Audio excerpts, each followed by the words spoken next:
So it is now the time of the week where it is my weekly championship score predictions. We've got a lot to cover in this episode. Following a crazy midweek, we had some very dramatic games, a lot of errors leading to goal, and a lot of red cards that I'm going to talk about as well. Also, I must apologise for not uploading a lot. I've just been really busy with uni work. That has nearly gone to bed, and I have a lot of ideas coming soon, so stay tuned for that. I'm also uploading this a day later than normal, so it is squeaky bum time whether I get this edited and uploaded on time before Charlton play Hull, but I'm going to try my best. Also, none of you made a score prediction, so none of you will be getting a shout out. I actually had a good midweek. I got 2 correct scores, which was the Barnsley and Reading and Derby and Sheffield Wednesday games, which both ended as a 1-1 draw. As always, if you like what you see and you want to see more championship content from me, please make sure you do give the video a like. It is tremendously appreciated. Also share and subscribe to the channel if you haven't done already. It would make my day. We are slowly approaching 100 subscribers. If we get 200 subscribers before the championship season ends, you guys will be awesome. But without any further ado, let's jump into this weekend's game. So we start off with Friday night's game with Charlton going against Hull. Both of these sides had a defeat in midweek. With Charlton, they've not won in their last 9 games and have come in and lost 4 games in a row, resulting in Charlton slipping down to 17th. Against Huddersfield, Charlton was scarily poor and had 10 less shots than Huddersfield, and they didn't even get 1 shot on target. With Hull, they were kept very quiet against Leeds, only having 2 shots on target. The notable difference between them and Leeds was that Leeds were a lot more clinical and they were scarily good on the counter-attack. And that was notably how Alioski scored. In their last 4 games, Hull have had a pattern of a win followed by a loss. The fact they've lost in midweek, they should be able to win this game. And judging that Charlton are very poor run and form, this is almost Hull's game to lose. However, away from home, Hull have not been as strong. They've only picked up 1 point in their last 3 games. Therefore, I think Charlton are going to try and get a response, but I think they'll be likely low in confidence. They need to try and rectify that as soon as they can. They've got Lyle Taylor now starting to get more minutes as he recovers from injury. He needs to start firing goals at the rate he was at the start of the season so that Charlton can climb up the table again. As a prediction, I think this will be a 1-1 draw. I think both sides will get a point from this game. Charlton will be low in confidence. Hull, I'm not sure, away from home. I think a 1-1 will be the fairest result. So now is Saturday's early game with Birmingham going against West Brom. It seems whenever I predict Birmingham, they tend to do the exact opposite, and that was due to their home defeat against Queen's Park Rangers, where I heavily backed them. It was a game that was pretty quiet overall. Birmingham looked like they did try with 16 shots on goal, but with only 2 on target, I can see that they weren't very clinical. They conceded a very scrappy goal in the first half, and a moment of individual genius, which I can only describe from Bright Samuel, was the difference in this game. With West Brom, they should feel that they were really lucky to get a point against Wigan, because by the first half, Wigan should have had the game wrapped up.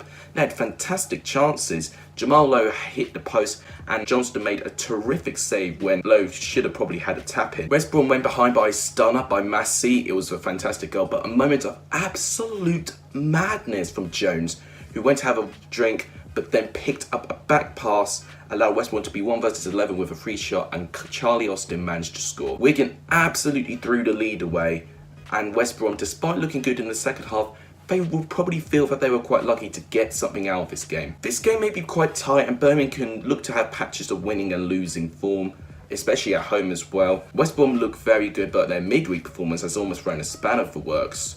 I think this game will slightly shift towards West Brom, and I'll give them a 2-1 away victory.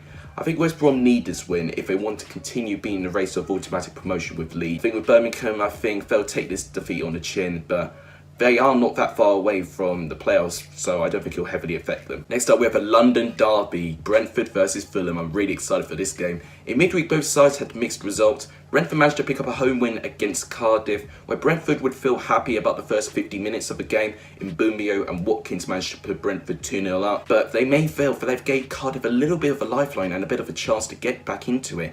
However, they grinded the game well and got the game done and dusted, which is really important for promotion every side.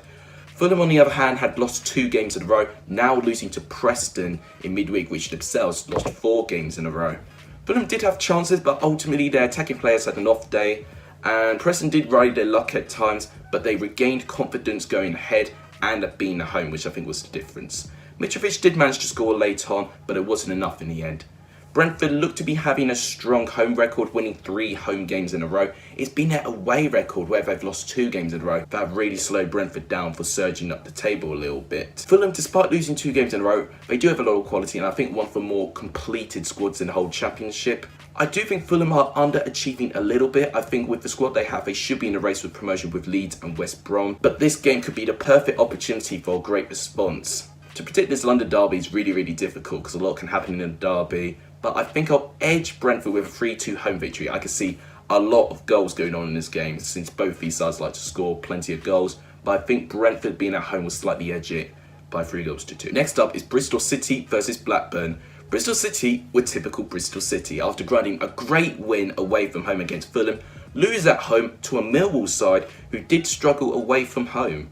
Despite Bristol City crafting a response with Callum O'Dowda scoring, you'd feel that Bristol City should not have been 2-0 down against Millwall in the first place. As with Blackburn, they had an opportunity missed in midweek where they drew 1-1 away to Swansea. They played quite a bit of a game with 1 extra man, with Carroll getting sent off with 2 yellow cards. The 10 minutes Blackburn did have with the extra man, I think the game shifted towards their side and they had the momentum. However, Dak got sent off for 2 yellow cards also. Bristol City are undefeated in 5 meetings against Blackburn, winning their last 2, keep in mind. But Blackburn are in a very strong run of form and have climbed up to reach 10th, only 3 points behind the playoffs. Believe it or not, both of these sides could be 1 point from each other if Blackburn win this weekend, which goes to show how open and unpredictable this current championship season is. It's amazing. I don't see that being the case though. I think Blackburn won't lose, but I don't think they'll win either. I think both of these sides will get a 1-1 draw and cancel each other out. Now we have Barnsley versus Queen's Park Rangers. Barnsley playing against Reading had summed up their season so far. Looking good at home, having a lot of attacking threat, but the setup and the naivety of the squad had cost them the lead. Corley Woodrow, who has been Barnsley's star man pretty much, who managed to score for Barnsley in fortunate circumstances, may I add. However, Lucas João managed to equalise for Reading. As Barnsley had a lot of chances, Reading was very frustrated and void of ideas. They had to take a lot of long shots, notably from Charlie Adam trying to trouble Reading in goal. However, the experience in that Reading squad allowed them to grind a point, which is severely lacking in this Barnsley squad in my opinion and in their mentality. At home I'd say Barnsley do have a chance, but with Queen's Park Rangers, their clean sheets have come like buses. None after 19 games and now 2 come at once. Their win against Birmingham wasn't pretty in terms of their performance, but they got the job done, and I must again applaud Bright Samuel for his solo goal. It is my goal of the weekend without a doubt. It won't be as good as Son's goal for Spurs, but I feel like this will be the closest representation we'll get to that in terms of the championship. I feel for me that this game is going to end as a 2-2 draw. Despite Queen's Park Rangers keeping a clean sheet, I don't see them keeping one against Barnsley because of their attacking threat. But the lack of experience in Barnsley to kill games off, I think will ultimately cost them in the end. So I think there'll be goals and I think it'll be a 2-2 draw. We now go to Derby against Millwall. Derby managed to salvage a draw against Sheffield Wednesday, which I correctly predicted. In the first half, Derby showed their vulnerability in the midfield and were unable to keep the ball and kept giving the ball away. Eventually, Sheffield Wednesday scored by a very poor mistake by Craig Forsyth, who gave the ball away just outside Derby's penalty area. Bannon made a simple pass to Fletcher, who slotted home. However, Derby in the second half had a terrific response, which was something I didn't really see from Derby until this game, and they won a penalty after Marriott was fouled. Whether it was a penalty, I'm not too sure. I'm around 50-50 on it. But with Marriott, as soon as he got on, the game sort of changed and the momentum automatically went to Derby. He is someone who I think should start more games for Derby. Chris Martin continues his great season, managing to send Dawson the wrong way, and they got a 1-1 draw. They face a Millwall side who continue their miraculous run of form under Gary Rowett. They are undefeated in 6 games and are only 4 points shy of the playoffs.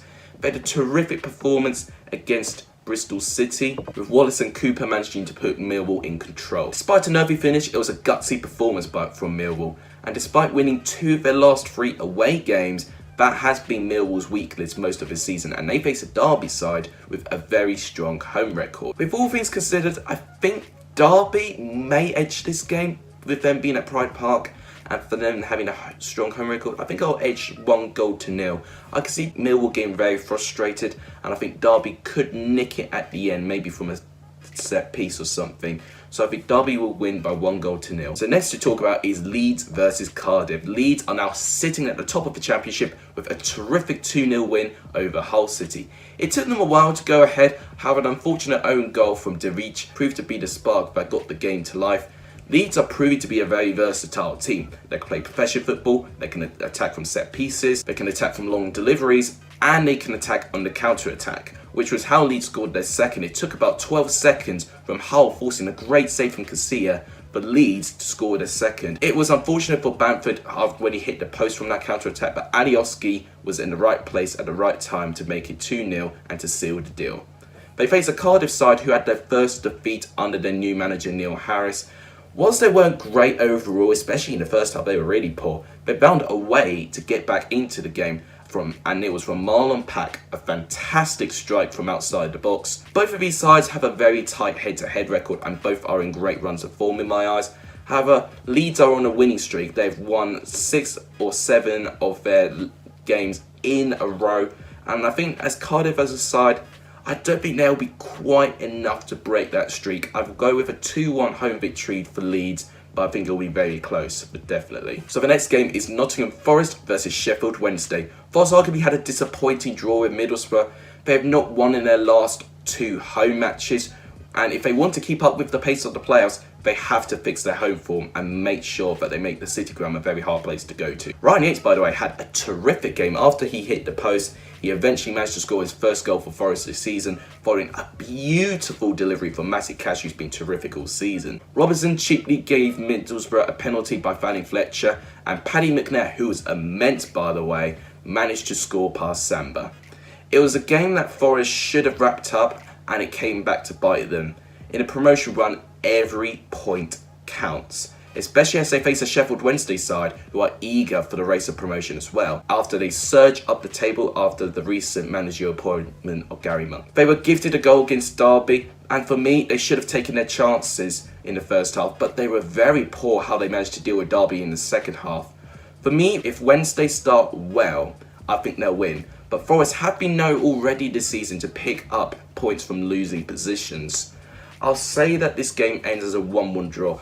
I can't see any team strong enough to claim 3 points against their opponent, and I think it'll be more home points dropped for Nottingham Forest, so I predict a 1-1 draw. We now have Preston versus Luton. Preston will be relieved that they ended their horrendous run of 4 defeats in a row by beating high-flying Fulham by 2-1.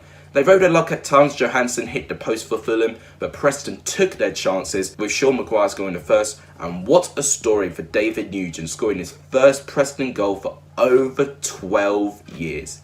You just love to see it. It was a very dramatic game as Adoy for Fulham and Rafferty for Preston got straight red cards in the first half. Luton are a team that you can't expect to have a good run of form. 1 minute they look like they've turned the corner, but then they go back to square one, losing 3-0 to 23rd place Stoke City. Albeit it was a great home performance from Stoke, but away from home Luton need to step up quickly.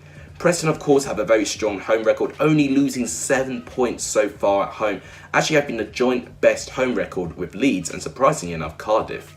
Despite a lot of the squad still injured, I think Preston can still field a team that can beat Luton, who have lost their last 6 away games, only picking up 2 away wins so far this season.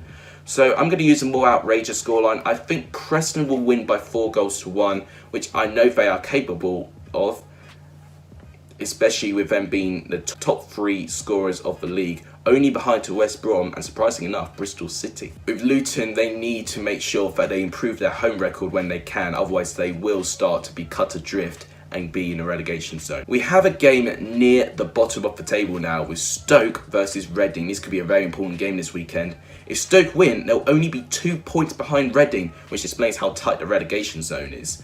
Stoke had their best home performance for a while and actually scored 3 goals at home for the first time since 2017, believe it or not. James McLean had a great game with a goal and an assist, and Joe Allen managed to score 2 goals in 3 minutes. These were 2 players who I expected to step up last year when Stoke got relegated to the Championship. It's very important that both of these players stay consistent, and who knows what Stoke can achieve if they can stay that consistent. Reading managed to get an away point versus Barnsley. They soaked up a lot of Barnsley's pressure, and I thought Adam and Ejaria had a great game, and of course Zhao had a good game, scoring Reading's goal in the end. It was poor how they conceded. Morrison gave the ball away in his own penalty area, allowing Woodrow a lot of time to score. It seems with these midweek games, there are a lot of errors leading to goal, and I think that's based on the teams getting really tired playing in the weekend. He and the defensive line cannot make silly mistakes like that if they want to have a good game against Stoke. Last year, this was a stalemate. However, I don't think that will be the case. I'm going to say that Stoke get a 2-1 home victory. I think I can see them potentially going on a run, and I think they'll be fired up to get out of the relegation zone. So why not? I'll edge Stoke for a 2-1 home victory. Next up is Swansea versus Middlesbrough. What has happened to Swansea, by the way? They've not won in their last 6 games, only picking up 4 points out of their last 6 home games, which is a slight concern. But they face a Middlesbrough side who have not won away from home so far this season.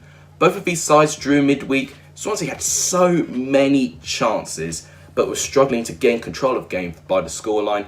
Byers gave the ball away cheaply, which is how Graham scored for Blackburn. But they did have a great response with IU managing to equalise, but the highlight of the game was the 2 red cards, with Carroll going first followed by Dak. I think that ultimately decided the outcome of the game, with it being a 1-1 draw. Middlesbrough didn't offer a lot against Forest, but they kept themselves in the game with the formation going at 5 at the back. They wanted to be really, really defensive. And I thought McNair had a terrific game. Every time he went forward, he was a real handful, sending Robertson away and eventually scoring the penalty that sealed Middlesbrough's point. With Swansea having a really strong record against Middlesbrough, part of me thinks that they need to win at home at some stage, and they need to show similar glimpses to when they beat Cardiff at the South Wales derby at the Liberty. I think I'll edge Swansea for a 1-0 home victory, but this is a really tight game. But I don't see a lot from Middlesbrough, having that they have not won away from home so far. The final game this weekend can have a large say in the relegation battle as well, as Wigan play Huddersfield. Wigan's theme of the season is giving away leads. Yet again, when they were terrific against West Brom, they went ahead after Massey scored the goal for the Latics. However, a lapse of concentration by Jones caused West Brom to have the equaliser after he picked up a back pass. Huddersfield did win their last away game against Charlton in the final minute, with their substitute Matty Daly scoring the winner to sink Charlton's hearts. Huddersfield have actually done better away from home than they have done on their home ground, winning 3 of their last 6 games following the arrival of the Cowley brothers. And funnily enough, all 3 of those scorelines ended as a 1-0 away victory. So if Huddersfield are going to have to do that again, they're going to need to restrict Wigan from scoring. This might be possible though, as Wigan are the 2nd lowest scorers in the league, only scoring 1 more goal than the lowest scoring team of the league, Middlesbrough. But they've averaged more than 1 goal based on their last 5 games. Huddersfield are going to play on the counter, I think, and will try and catch Wigan out. With Wigan's threat, they'll be based on Josh Windass, Kiefer Moore and Jamal Lowe, I think. Despite Lowe not scoring nearly as much I think we all expected, he does pose a threat for defenders. I'm going to edge Huddersfield for a 1-0 away victory, as I feel they'll be the more confident side going into this game. With Wigan, I don't know what's going to go on with them. If I have a good response to this game, I'll be very happy for them to get the win. But if they don't win this game, I don't know what they need to do to try and escape from this, because they are in a precarious position. But there are my championship score predictions for Matchday 21. As always, make sure you leave your predictions in the comments down below for a chance to enter the Lexus Hall of Fame. It's starting to be up and rolling. But that wraps it up for today's video. If you did enjoy, please make sure you do give the video a like, subscribe if you're new around here, and make sure to share the channel to as many Championship fans, because I believe we can start a great football community together. All of that would be very much appreciated. Thank you guys so much for watching. You guys are legendary if you saw the end of this video. And as always, take care.